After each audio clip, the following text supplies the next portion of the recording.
Bienvenue dans ce second podcast pour les femmes zen. Alors souvenez-vous, dans le podcast précédent, je vous parlais d'oser être soi-même pleinement, de manière à ce que les différentes facettes de nous-mêmes en tant que femmes s'harmonisent d'elles-mêmes. L'idée était d'arrêter la course effrénée à chercher à être, à chercher à faire, à chercher à s'améliorer, etc. Je vous invitais à entrer dans le laisser-être. Alors, ça a peut-être pu vous sembler simpliste ou au contraire totalement irréalisable, c'est à voir selon chacune. Et donc ici, je vais clarifier certains aspects pour vous montrer comment laisser être. Donc on va aller dans le plus concret. Alors, laisser être, c'est loin d'être évident pour un être humain. Il faut vraiment s'en rendre compte. C'est pas juste vous, c'est tout le monde. Et d'autant plus si vous êtes dans le corps d'une femme. Donc avant toute chose, soyons bien clairs. Le laisser être, ça ne se fait pas n'importe comment, d'accord? Il s'agit de se laisser être, mais dans une vision positive de soi. Pas juste être dans un laxisme, vraiment un laisser être positif. Et donc le laisser être dont je vous parle aujourd'hui, ça nous amène en fait à l'amour de nous, à l'amour de soi. Pourquoi? Comment? Eh bien ça nous oblige à passer par la cage non-jugement de soi. Et ça, cette case non-jugement, elle n'est pas évidente à cocher. Et donc quand je dis le laisser-être et l'amour de soi sont encore moins évidents pour une femme, je voudrais quand même clarifier un petit peu ce que je sous-entends ici, parce que ça peut paraître peut-être un peu sexiste. En réalité, l'amour de soi, c'est compliqué pour une femme, même si des hommes ont aussi ce problème, mais c'est pour d'autres raisons. Pour les femmes, en fait, c'est parce que depuis des millénaires, le corps de la femme, aussi bien que son être et sa valeur d'ailleurs, ont été décriés, rabaissés, jugés, méprisés par la société patriarcale dans laquelle nous vivons depuis 2000 ans et qui voyait la femme et son corps comme des instruments de Satan. En réalité, ces hommes au pouvoir, et donc l'Église en particulier, avaient tout simplement peur de la puissance intérieure de la femme. Ils avaient peur de sa magie, ils avaient peur de son intuition. Et donc pour se protéger, ils ont diabolisé la femme et son corps pour que la femme elle-même finisse par intégrer qu'elle n'était rien du tout. Et donc cette façon de penser auto-jugeante et limitante, nos ancêtres féminines l'ont intégrée comme une vérité et elles nous l'ont transmise. Elles l'ont transmise à leurs filles, leurs petites filles, leurs arrière-petites-filles, etc.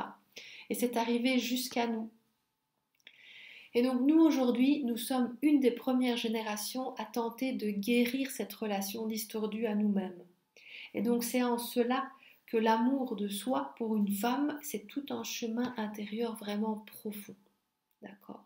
Je voulais juste vous clarifier ça parce que parfois on peut avoir tendance à croire qu'on est la seule à ne pas y arriver ou qu'on fait quelque chose de pas normal ou quelque chose de plus lent que ce qu'il ne faudrait quand on n'arrive pas pleinement à s'aimer. Non, il y a vraiment quelque chose de l'ordre du collectif qui se joue ici et qui demande guérison. Et donc, avec ceci donc en perspective, la question que je vous propose aujourd'hui, à laquelle je veux que vous répondiez avec moi, je vais vous aider en tout cas à clarifier les choses, c'est comment puis-je m'accueillir moi-même dans toutes mes facettes et donc ainsi m'aimer pour être épanouie dans ma vie. Alors la toute première clé que je veux vous partager, et j'en avais déjà parlé un tout petit peu hier, c'est de reconnaître votre nature. Et donc la nature profonde de la femme, elle est lunaire et elle est changeante. Donc nous sommes par nature en mouvement, exactement comme les phases de la lune.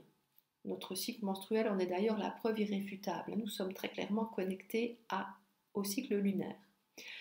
Donc notre nature est le cycle même de la vie. C'est quoi ce cycle? C'est l'unité, nous sommes complètes. Et puis il y a une naissance, puis il y a une mort, puis il y a une renaissance.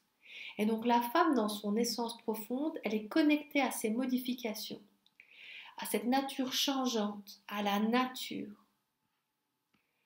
Donc en réalité, chaque projet, chaque réalisation qu'on met en place, ça commence par une idée qui germe, donc l'unité, qui démarre, la naissance, puis ça culmine, à un moment donné, ça se termine, c'est la mort.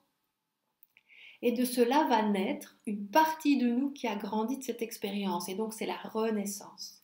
Et donc on est toujours en tant que femme connectée avec ce cycle unité, naissance, mort et renaissance.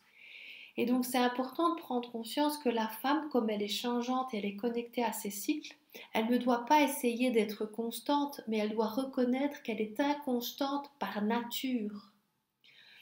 Si on reconnaît ça, on peut alors arrêter de se juger et on peut devenir l'observatrice de la femme qui est là chaque jour. Quelle est la partie de nous qui s'exprime? Et on peut alors s'accueillir pleinement. Ça, c'est la toute première chose. Et également, comme il y a plusieurs parties de nous-mêmes en nous, il y a l'amante, il y a la mère, il y a la femme active, il y a la femme spirituelle, la femme qui prend soin de soi, qui s'écoute profondément de l'intérieur. Et bien, si on prend conscience que toutes ces parties-là de nous sont également changeantes, ça nous permet de commencer à observer qui nous sommes. Chaque partie a ses propres besoins et nous devons les connaître pour pouvoir y répondre, tout en arrêtant d'essayer de rentrer dans quelque chose de constant, parce que ça n'arrivera pas, ce n'est pas notre nature.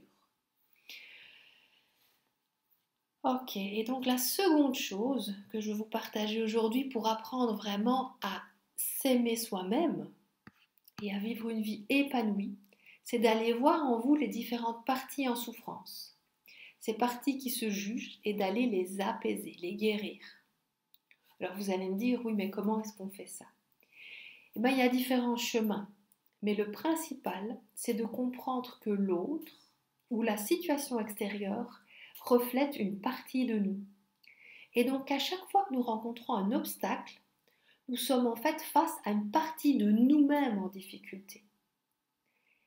Et donc, la chose incroyable qui naît de cette prise de conscience que l'autre, c'est nous, c'est que d'un coup, nous passons du statut de victime ou semi-victime au statut d'acteur dans notre vie, puisque nous reprenons la possibilité d'agir sur les événements ou sur ce qui se passe dans notre vie, la relation que nous avons avec les autres. Et cette possibilité d'agir, elle est là en tout temps. Et donc ça nous donne vraiment une sensation de puissance et de maîtrise de notre vie, puisqu'il nous suffira d'agir sur notre intérieur pour modifier notre extérieur. Et donc si vous voulez voir se manifester quelque chose dans votre vie, eh bien changez-vous vous-même et ça va arriver. Bien sûr, il existe des points qui vont tempérer ça, d'accord? Il y a le libre arbitre de la personne en face qui compte également. Et puis il y a aussi le choix d'incarnation de votre âme. Parfois, une âme choisit un chemin qui ne plaît pas à l'ego, mais elle en a besoin pour son évolution. Mais en règle générale, à part dans les cas du libre arbitre de l'autre ou de l'âme qui choisit un chemin d'évolution qui est peut-être vraiment différent de ce que l'ego souhaite, en règle générale, on peut vraiment partir de la conscience que pour agir sur l'extérieur, il faut aller sonder notre intérieur pour le guérir. Toujours dans cette idée que l'extérieur n'est qu'en fait un reflet de nous-mêmes. Voilà. Et donc c'est tout pour aujourd'hui. Je vais vous laisser macérer avec ça et je vous retrouve demain pour vous parler d'une autre clé, d'une ultime clé qui me semblait importante pour clôturer ce cycle de 3 podcasts sur les bases d'une vie zen. C'est celle de lâcher le passé et de commencer à vivre au présent.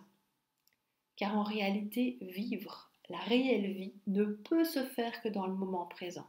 Jamais dans le passé, jamais dans le futur, dans le ici et maintenant. Et c'est ce que je vais vous partager demain. Voilà, je vous dis à demain